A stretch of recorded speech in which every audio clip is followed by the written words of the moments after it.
Bom, então, como conversávamos, o que vocês entendem, né, por materiais de origem metálica?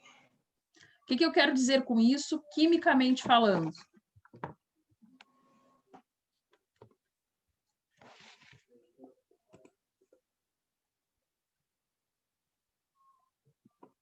Sugestões? Bom, falar das suas composições. isso. Em primeiro lugar, já sei que ele é um material, ele tem uma característica híbrida também, né? Se nós fôssemos lá olhar a tabela periódica, nós sabemos que os metais, eles dominam a tabela periódica, ou seja, nós temos dentro, né, daqueles elementos todos, né, químicos lá presentes, os metais, eles têm a maior parte, né? É uma ampla variedade de tipos de metais. Agora nós vamos adentrar no slide, né? E nós vamos ver que dentro dessa variedade nós temos aí. Acho que ele desligou. Bom, nós temos aí uma gama de classificações. Bom, o que eu quero dizer com isso? Os metais, eles são sólidos em condições normais. O que isso significa quimicamente falando? Quando ele sofre aquecimento, ele vai liberar o resto da composição. Perfeito. Os metais, eles são, né, eles têm uma característica sólida, porém em condições normais de temperatura e pressão. Então, isso também nos diz muito sobre eles. Ou seja, nós temos que ter em mente, dentro da classificação destes, né, que agora nós vamos, de modo, né, mais amplo ali, estudar, nós temos, então, que analisar e ver, dentro daquela classificação, para que nós vamos utilizar, né, qual o nosso interesse, qual o nosso intuito. Por exemplo, vamos citar um exemplo, né, antes de ver. Dormentes de trem. Quem já parou para observar? Quais são as características, né, de uma linha férrea? Que lá tem metal, não é isso? Sim. Sim. Quem já observou lá como que é instalado? Quem lembra? Instalado em cima de uma madeira, com grampo, com espaçamento para dilatação. Perfeito. Por quê? Porque ele vai sofrer um aquecimento, ele vai ter um Ele vai aumento, né? sofrer Ele um aumenta o tamanho aquecimento. do material. Isso. Aquela dilatação significa o que nós acabamos de dizer, que apesar de ser visualmente, né, e se tocarmos algo de origem, né, de constituição sólida, sempre isso vai estar associado em condições normais. E quando falamos de condições normais, dentro da física, é de temperatura e pressão. Então, este exemplo é um clássico, né? Lá os dormentes dos trilhos de um trem. Eles estão colocados em cima de uma madeira, porque madeira é um material de que origem, gente? Que nós também vamos estudar.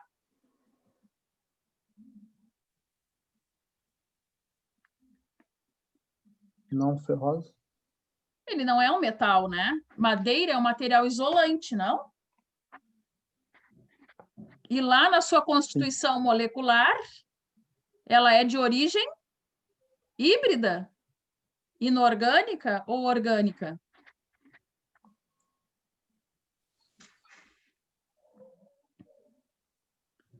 Orgânica, né?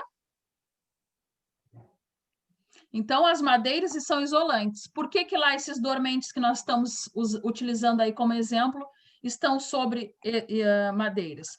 Para atenuar a questão da temperatura e da pressão que sofrem na passagem de um trem. A incidência solar é suficiente para alguma deformação nos trilhos? Sim. Ela vai incidir, mas não é um processo mais demorado. O processo mais rápido, assim, né? Desculpa, Rafa, não entendi. Não falando de trilho, entendeu? Mas em si do metal. Sim. No estaleiro ali, uma junta, ela trabalhava de 0 a 8 milímetros no dia. 8 milímetros é uma É boa de muita uma trabalhada coisa. no metal. Né? É muita coisa. Então, quais são os procedimentos, né?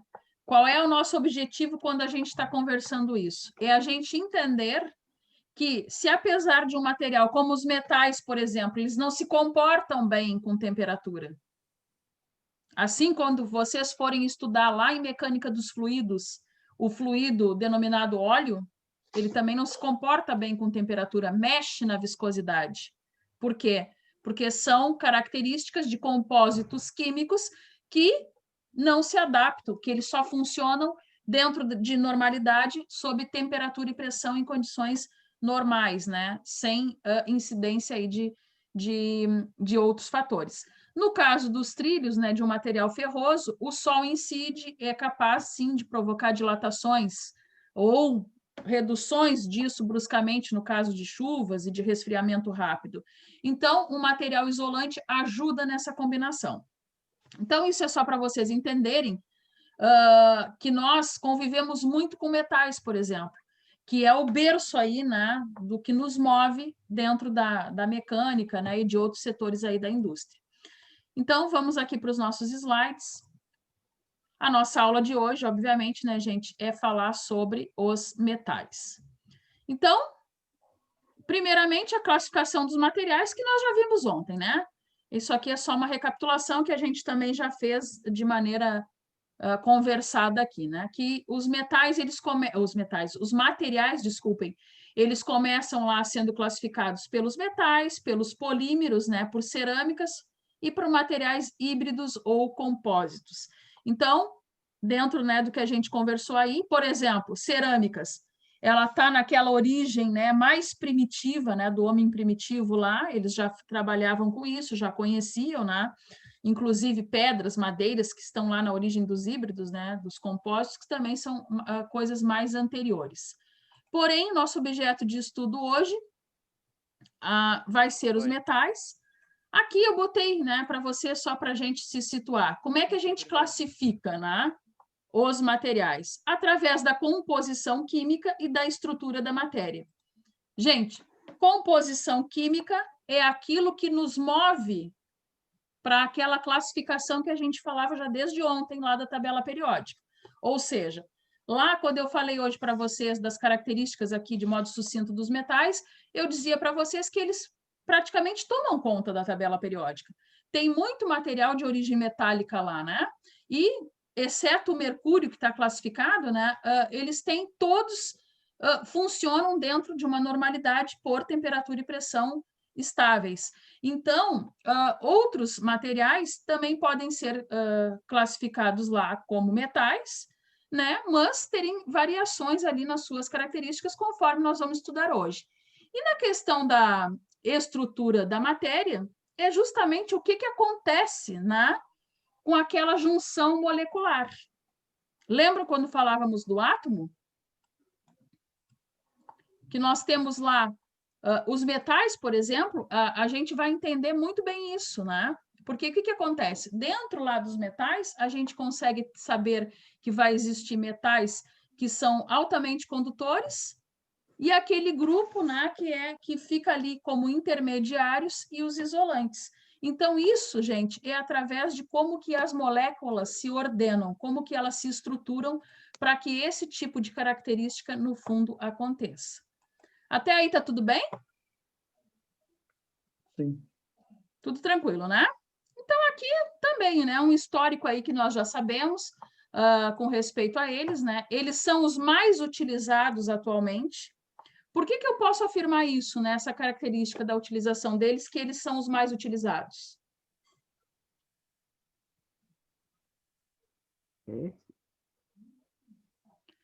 Porque, por exemplo, é só eu que construo residências que uso aço, que uso materiais de origem metálica? É só vocês aqui da mecânica? Não. Não, a gente sabe que esses tipos de materiais, né, de origem metálica, dentre as suas características, né, que é o que a gente vem fazendo um apanhado, existem também os elétricos e magnéticos, ou seja, aqueles que podem ser usados como fiação altamente condutores, né? Entrada de rede de energia, né? E tudo mais. Como também os de origem magnética seriam utilizados com que modo? Quem se arrisca? Quais são os magnéticos? Poderíamos chamar aqueles, né, usados lá em núcleos, né, que geram campo magnético. Ou seja, transformadores, indutores, não é isso? Lá dentro da eletrônica, né, eles são amplamente utilizados. Então, tudo isso ainda continua sendo metal, e por isso o metal ele é aí o mais utilizado, ou, né, não vou dizer o mais importante, porque os outros também, mas aí o que tem mais abrangência, né, do nosso campo aí de matéria-prima. Bem antigos, né, a gente já sabia também, e eles simbolizam força e resistência. Por quê, gente? Como é que eu posso afirmar, né, força e resistência se eu acabei de conversar minutos aqui com vocês que eles não se comportam bem se não tiverem condições aí normais de temperatura e pressão?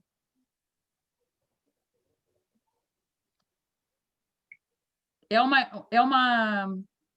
uma divergência que eu estou dizendo? Tem um equívoco nessa afirmação de que eles são altamente resistentes e de bom uso de força? Não. Não, né? Não é. A gente sabe. Por exemplo, se eu vou construir um dormente de trem, eu vou usar um metal de origem ferrosa, né? Que apesar do que a gente entende lá na estrutura dele, né, química, e também lá como ele se organiza molecularmente, a gente consegue compreender que ele funciona bem para esse fim, né? Como lá dentro da construção civil, né? Vergalhões, né? Todos os aços abrangentes lá para que se construa uma estrutura de concreto armado. A gente sabe que o concreto, né, ali agregado àquele material altamente ferroso, ele faz aquela junção e um, né, estabiliza o outro, não é isso? Concordam? Sim. Então, nós aqui estamos começando a ter uma visão técnica das coisas. A gente sabe os defeitos dos materiais, mas a gente sabe também como que a gente pode fazer para que esta utilização venha, no nosso caso aqui dos metais, né, que eles simbolizem aí uma questão de resistência ótima, que são aquilo que a gente aí gostaria, né, dentro do nosso contexto. Boa resistência mecânica e boa trabalhabilidade. E são sólidos, né? Quando eu falo aqui sólidos, o que eu estou querendo dizer? Que eu já falei diversas vezes justamente para vocês fixarem. O que significa isso? Temperatura, né? Não entendi. Condições normais, né? Isso. Normais. Então, a questão da trabalhabilidade, gente, o que significa?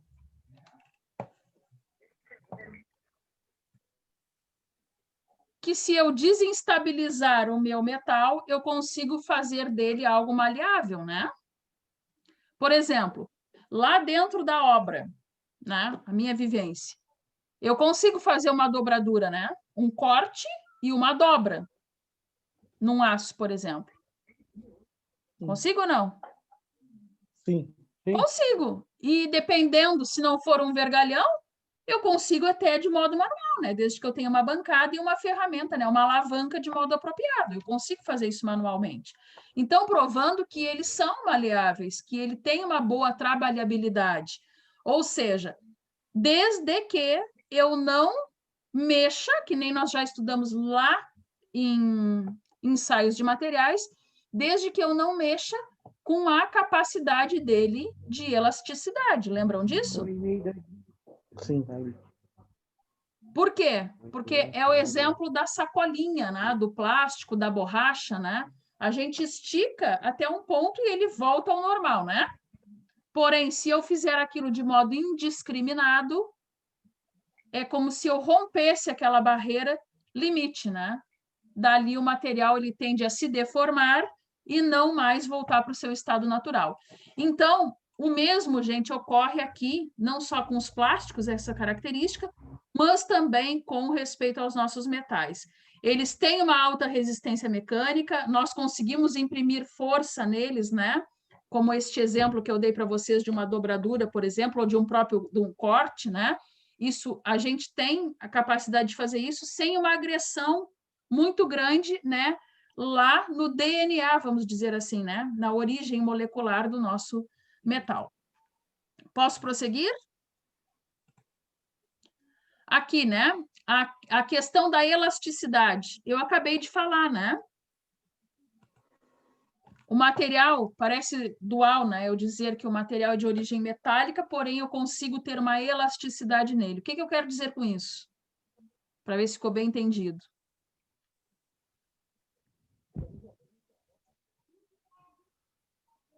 Que eu consigo movimentar ele, né? Acabamos de conversar, eu consigo fazer aquele movimento dele sem que ele rompa o seu limite. Isto é elasticidade. Isto significa que quando eu ponho o dormente e o meu trilho de trem lá, né, na via férrea, eu consigo ter a incidência solar, o que faz ele expandir, e consigo, quando ele resfria, ele voltar para a origem, sem que ele seja agredido, sem que ele rompa a sua elasticidade, a sua curva limite. Lembram quando nós vimos ensaios? Nós tínhamos uma curva característica, né? Ou seja, o material ia sendo, né, agredido, entre aspas, né, sendo deformado, ou sendo, né, e quando ele chegava ali naquele limite, se nós ultrapassássemos, significava que ele quebrava. Como um plástico, por exemplo, né? Eu consigo lá numa régua fazer uma dobradura até um certo limite, depois daquilo rompe, quebra aquela barreira. A mesma coisa aqui nos materiais, né, todos de origem aí metálica. A maleabilidade, né, que também está inserido neste contexto, que significa uma moderada plasticidade, né? Quando eu falo plasticidade, já comentei com vocês ontem, não estou dizendo que ele é um polímero, né, um plástico lá na sua essência, não, gente, é uma questão, é um linguajar, né, altamente físico para tratar do assunto, né? Significa ali que ele tem essa capacidade, né, de deformação e né, de ser movimentado sem que ele ultrapasse os seus limites. E conforme já falamos, resistência mecânica aí de moderada a alta. Então, dependendo, né, do metal, né, que nós estamos usando, nós vamos ter aí uma resistência mais elevada ou menos. Bom, falava para vocês que ele também tem função, né, tem funções lá, os metais dentro lá do campo da eletrotécnica, né? Então, eles são altamente condutores, ou seja, condutividade elétrica, fios, né, cabeamentos, né, transmissão de energia. Quando se tratam lá dos magnéticos, né, conseguimos produzir campo magnético, né, como se fosse um ímã, então mostrando que eles têm essa capacidade porque eles são altamente condutores. Eles não esqueçam que isso é possível de acordo com o que nós já falamos, né? Aquele núcleo onde temos lá os prótons e os nêutrons, e aquelas 7 camadas de valência que os nossos elétrons estão livres ali, principalmente nas últimas, né? Para tanto se dispersarem para outros átomos, quanto para agregarem, né, para este. Então, a condutividade térmica não precisamos nem falar, né, gente? Nem dizer, né? Eles são altamente, né, condutores e principalmente aí de calor, né? Com respeito ao exemplo que é bem comum, que vocês podem entender isso, né? Quando falamos de fiação. Por que nós temos o fio, né? Quando é um cabo PP. Todos sabem, né, o que é um cabo PP, né? Sim. Sim, né? O cabo que tem aquela capa externa. E mais... Ele tem aquela capa externa e mais 2 capas. Mais 2 capas. Se for 2 vezes alguma.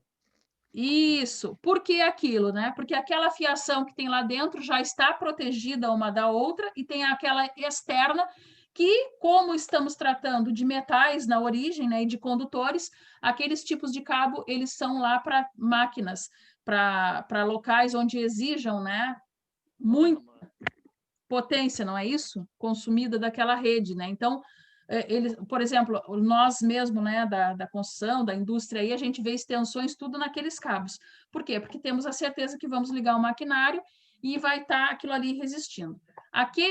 O que tem lá dentro é um metal de origem de condução, né, altamente condutor, e o capeamento dele é um isolante, né?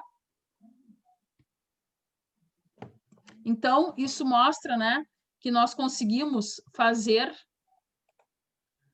a condutividade, né, térmica ser restringida através daquele material ali unido, né? Bom, então, aqui, né? Uma definição aí, que os metais são materiais inorgânicos, né, compostos por substâncias, misturas, ligas, soluções compostas, né, de elementos metálicos da tabela periódica, também não é nenhuma novidade, né? E aí botei alguns exemplos: ferro, alumínio, cobre, magnésio, níquel, titânio, né? Enfim. Bom, quando falamos aqui, se formos analisar, nós sabemos, né, que, por exemplo, o ferro, ele é um material aí de fácil extração ou de difícil extração da nossa natureza?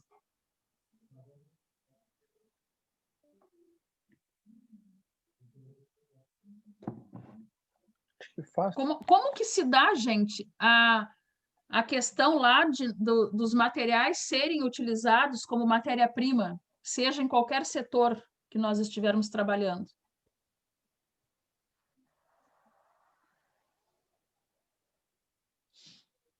Por exemplo, o cabeamento da rede elétrica. Por que tem muito roubo? Porque o cobre... Tem qual vale? Exato, porque o que... troca. Exato, né? É como se fosse dinheiro, né? É uma moeda, é um escambo que as pessoas conseguem fazer, ele vale. Ou seja, é um material que, como é caro, significa que ele é mais difícil de obter, né? Sim ou não? Sim. Sim. Lá na construção civil, por que a gente usa muito material, né? Muito metal de origem ferrosa? Por que, apesar de ser uma matéria-prima cara dentro de uma obra, mas por que nós utilizamos muito? Para dar maior resistência? Maior resistência. Então, é uma junção de fatores. São metais de origem, né, de fácil extração, a gente sabe disso, porém, obviamente, é caro, é amplamente utilizado, tem boa resistência mecânica, tem boa maleabilidade. A junção dele em outros componentes, como o concreto, por exemplo, se equivalem, ele se estabelece, ele consegue chegar a um equilíbrio térmico, né? Porque a gente sabe que ele tem que ter condições normais de temperatura e pressão. Então, gente, aqui a gente começa a entender também como que a gente começa a setorizar esses materiais, né? Como que alguns conseguem ir para um ramo, né? Lá de trabalho e outros para outro, né? Então, dentro disso, nós podemos ter duas classificações. Quais são? Os ferrosos e os não ferrosos, né? Pode ser ou não? Sim.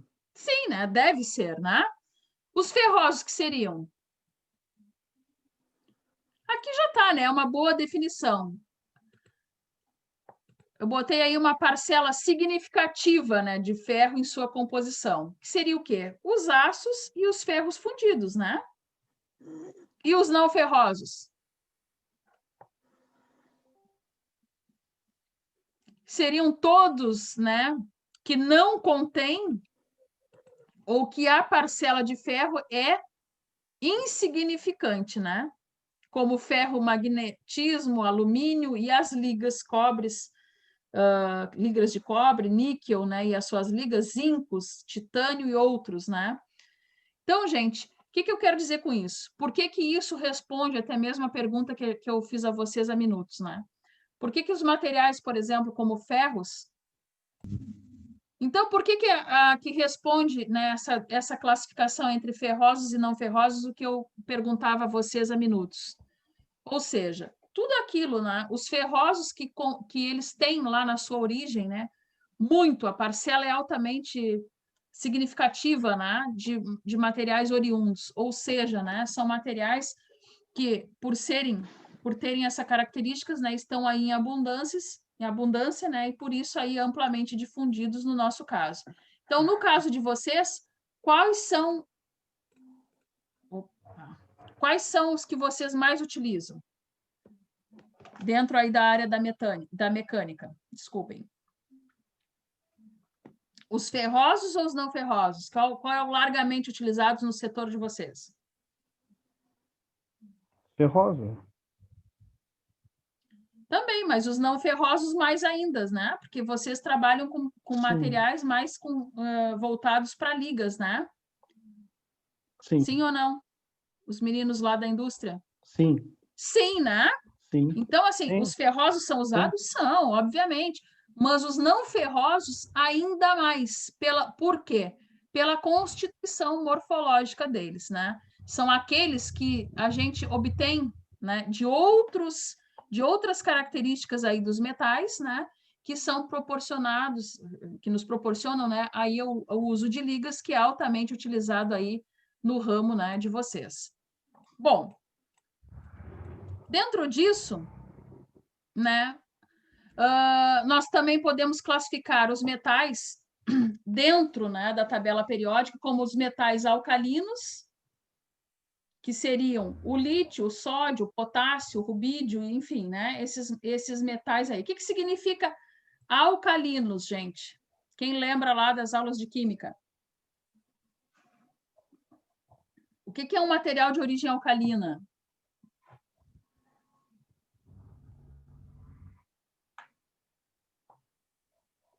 Lembram lá que nós tínhamos que nós podíamos separar dentro da química alguns componentes como ácidos básicos?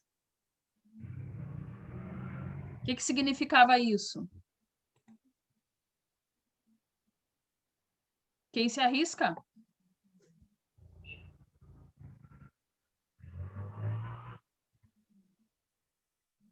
Por exemplo, me deem um exemplo de um material alcalino que nós temos em casa. Pilha. Pilha. Por que o senhor disse isso, Bateria de carro. Bateria de carro. Por que o senhor afirma isso? Porque ela tem as placas de titânio, não tem? Da bateria de carro. E elas têm aço Sim. também, né? Então, Bateria. esses materiais alcalinos, então, eles são lá elementos condutores, né? Que nos proporcionam uma condução estabilizada, não é isso? Sim ou não? Sim. Sim, né? E dentro disso nós temos os alcalinos terrosos. O que significa ser alcalinos terrosos, gente?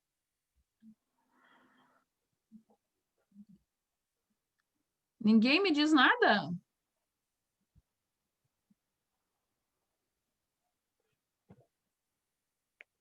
Então, gente, os alcalinos terrosos seriam um outro subgrupo, né, desses tipos de metais lá dentro da tabela periódica. Lembram que eu disse que os metais ocupavam boa parte da tabela periódica? Os alcalinos, a gente pode dizer que é o grupo 1, né? A família 1, que a gente chama, né? Os alcalinos terrosos estão classificados num outro grupo. E lá, então, eles vão se subdividir de acordo com as suas características. Ou seja, todos aqueles exemplos aqui que eu estou dando para vocês, ó, como berílio, magnésio, né, cálcio, astrôncio, bário, rádio, né, eles têm as mesmas características, né, na sua composição química e, por consequência, na sua estrutura molecular. Esses aí, eles conseguem formar óxidos, né? Eles conseguem formar sais, conseguem formar bases, né? Alguns a gente consegue até ter lá como composição, né, química para remédios, não é? Como no caso do magnésio e o cálcio, por exemplo. Não me moveu pra cá, mano. O Andrade é recruta, ele não pode pegar comando, mano. Porque ele é recruta,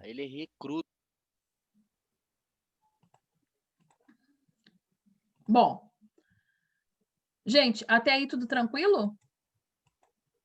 Sim ou não? Depois nós temos, então, os metais de transição lá dentro dessa classificação da tabela periódica, que seriam aqueles mais conhecidos por nós, como o ferro, cobre, ouro, platina, né? Que são ainda um grupo de metais, porém, eles estão ali, os estacionários, né? Eles estão mais ou menos a meio, né? Dos demais características dos metais. Os representativos, né? Alumínio, estanho, chumbo. E, por fim, os semimetais. Gente, o que significa os semimetais? Lá. Sabemos que os metais são altamente condutores. Isso vocês concordam comigo, né? Temos os metais de transição, que são aqueles que, se tirar ele da zona de conforto, ele pode até sofrer um processo ali de expansão, né? Dilatação, retração, enfim. Bom, e os semicondutores são aqueles que, quimicamente falando, lembra que eu dizia que todo átomo, né, ele é composto de um núcleo e de elétrons em órbita? 7 camadas. Das 7 camadas. Os semimetais, eles tanto podem expelir elétrons, doar elétrons para outros átomos, como eles podem receber elétrons. Então, são um tipo de classificação de metais mais flex, né? Eles tanto conseguem agregar quanto conseguem doar. Então, são materiais com características químicas, né, e de composição ali física mais livres que os demais.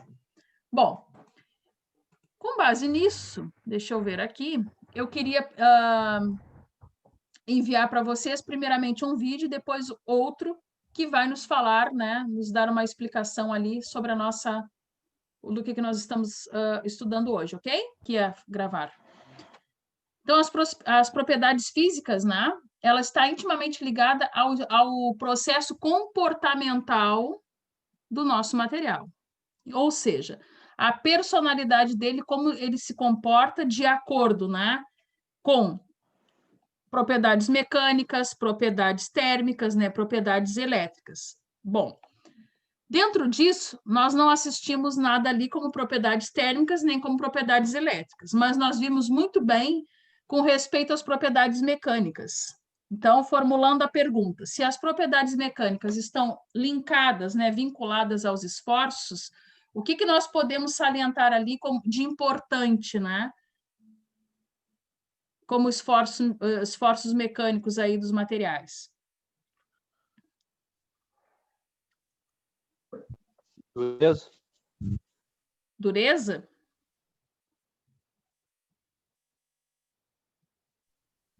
Pode ser?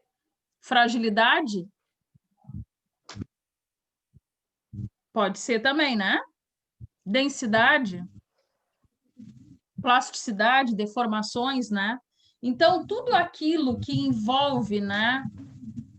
Tudo aquilo que mexe com a estrutura do nosso material, não estou falando lá na morfologia dele, sim no aspecto físico, né? Tudo aquilo que mexe com o comportamento dele, eu posso, né, denominar lá como uma propriedade mecânica. Bom, dentro disso, o que a gente pode salientar, que vimos muito bem explicado ali, já tínhamos conversado, com respeito, né, à plasticidade de um material. O que significa? Aquela capacidade dele que, submetida a um esforço físico, né, um esforço mecânico, ele tem lá de se dobrar, de se esticar, enfim, de se moldar, né, e voltar à sua característica de origem, ou seja, não ser agredido em sua morfologia a ponto de romper. Então, nós vimos isso muito bem ali, né? Muito bem explicado. A questão também da dureza e da fragilidade, gente. O que vocês podem me citar de exemplo? O que vocês entenderam com respeito a isso?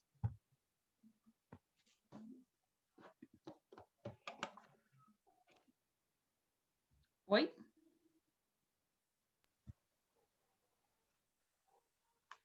Então, nós vimos ali o exemplo do copo, né?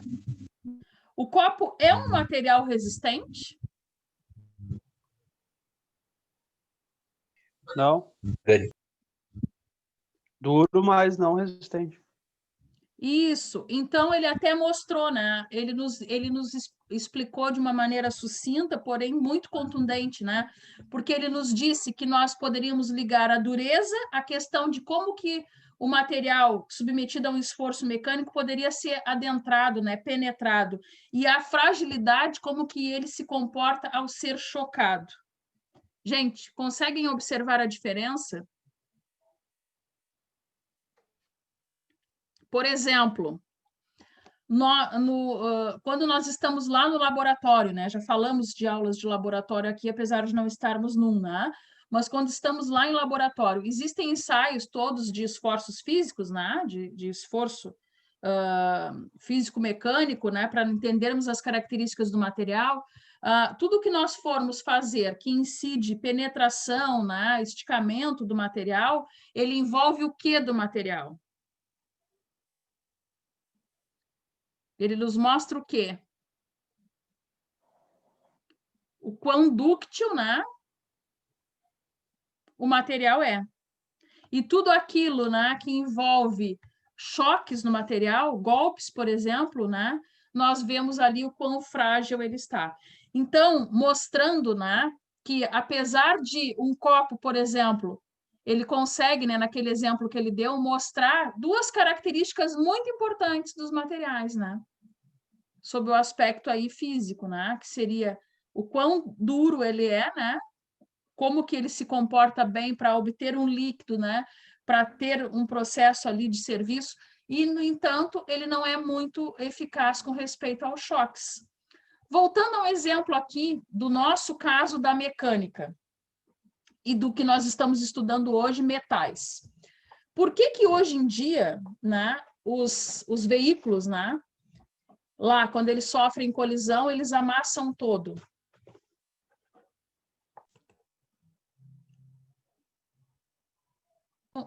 Voltando, né, ao nosso exemplo que eu estava citando para vocês. Antigamente, como eram constituídos os veículos? O processo de fabricação deles, de material.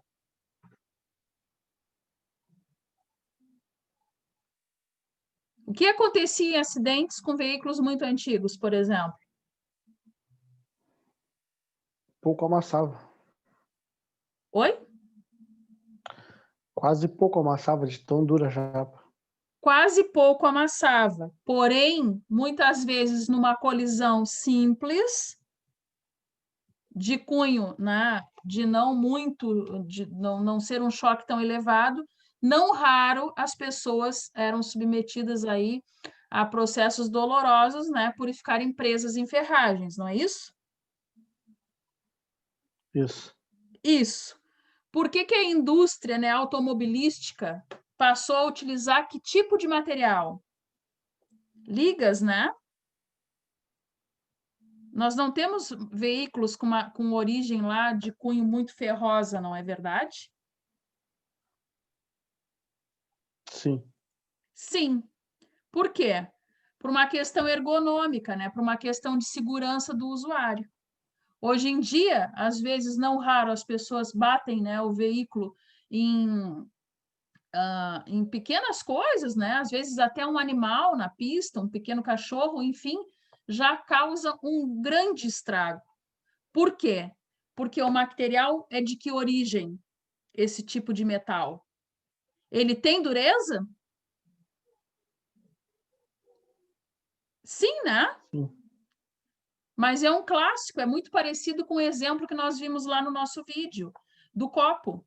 Ou seja, o material é dúctil, ele aguenta alguns esforços, né? Alguns não, muitos esforços, ele é capaz, né, de interagir, de locomoção, como o caso de veículos maiores, por exemplo, de cargas pesadas, mas ele não está bem disposto a que tipo de esforço mecânico?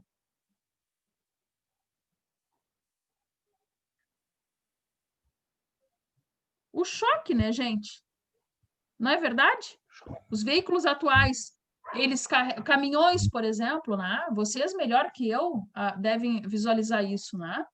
Nós temos aí veículos que carregam absurdo de carga, né? De peso. Porém, se colidirem, eles ficam desmanchados, né? Como se tivessem sido completamente esmagados ali, né? E às vezes as pessoas saem bem, mas por quê? Porque eles têm uma resistência aí de dureza grande, porém são frágeis, e fragilidade está muito bem relacionada, né? É sinônimo de choque, de colisão. Então, neste caso que eu expliquei para vocês, claro, tem uma explicação física, né? Da questão da quantidade de movimento. Lembram lá da escola, quando vocês estudavam quantidade de movimento? Quando nós tínhamos uma colisão frontal, somatizava, né, o esforço. Por que veículos, quando são batidos, né, na traseira, por exemplo, não raro, muitas vezes nem acontece nada, o máximo é um para-choque quebrado. Por quê? Porque a liga utilizada ali, tudo bem que ela não se comporta bem a choque, como nós estamos estudando aqui, mas, fisicamente falando, aquele movimento, aquela colisão traseira, ela se distribui. E as ligas se comportam bem para isso. Elas se distribuem entre os dois veículos, não dando tanto prejuízo ao usuário. Porém, colisões frontais, o que acontece?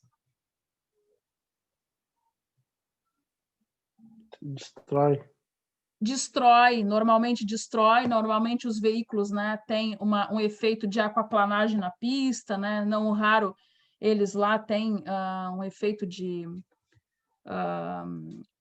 virar, né, e tal. Por quê? Porque isto, dentro do nosso estudo aqui da física, fisicamente falando, nós estamos somando esforços. E quando estamos somando esforços, a palavra já diz tudo. Então, toda aquela força que tu tinha, né, que tu jogou ali, o outro também, aquilo se somatiza e não é feito aquele processo de distribuição, né? Eles tendem a se repelir de pronto. Então, o que não ocorre. Então, gente, vejam como que a evolução, né, a tecnologia, que é o que nós estamos estudando aqui, é importante. Conhecer o material, conhecer a sua origem, conhecer como que ele se originou lá no seu íntimo, né, a sua morfologia, nos ajuda cada vez mais a pensar, né, em conforto de usuário, em situações mais eficazes aí para o nosso cotidiano, como esse exemplo simples, né, que quando a gente sobe em um veículo hoje, a gente nem imagina o quão frágil ele é, porém, porque a gente pensa, né, como ele está carregando peso, como ele tem eficiência, né, a gente não imagina quão frágil ele é, né, justamente para esse efeito de choque, mas que, para nosso caso, isso facilita numa questão de acidentes. Então, isso é tecnologia, né? Isso que está intimamente ligado e é o nosso objetivo aqui. É nós começarmos a olhar aí os materiais, né, as suas constituintes, de maneira a nos favorecer, a estabelecer cada um de acordo com sua origem dentro lá do nosso objetivo, né? Do nosso retorno ali necessário. Bom, eu teria mais um vídeo, ele é demoradinho, nós vamos assistir amanhã, ok?